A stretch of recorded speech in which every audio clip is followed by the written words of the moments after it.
homeless shanking, and each Scenes other. of violence on the streets of the Emerald City. The Spotlight has obtained video of a wild stabbing that led to an AK-47 style rifle being fired in a Seattle homeless camp.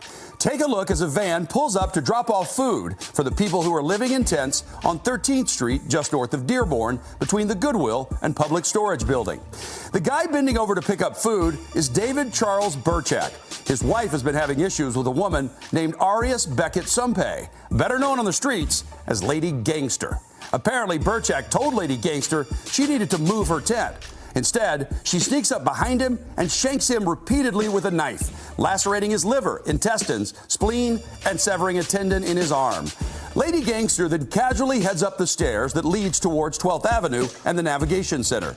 Meanwhile, Burchak runs to his tent and grabs his rifle, managing to squeeze off a round before succumbing to his wounds. At that point, his friend, who is yet to be identified, takes the AK-47 style rifle and peels off a series of shots at Lady Gangster as she scampers up the hill. This is all happening at 10 a.m. on a Monday. Adam, who told us about the ordeal, was asleep in the red tent you see there at the bottom left of your screen. Sir, this morning I woke up and literally 2 feet from my head somebody got stabbed and someone took an AK-47 to the air 4 times. I mean, I'm terrified. He eventually pops out to get some food. Meanwhile, Burchak's friend stashes the rifle back in Burchak's tent, where his wife tries to play keep away from the police, forcing them to get a warrant to access the tent, even though they can see the rifle clear as day through the mesh of the tent.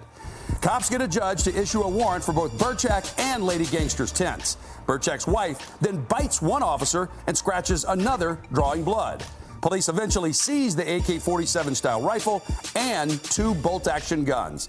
Lady Gangster, who stands out because of that huge neck tattoo, is still on the lam. This isn't her first run-in with the law. She was already on a felony no bail warrant for escaping community custody after being convicted of another stabbing in 2019.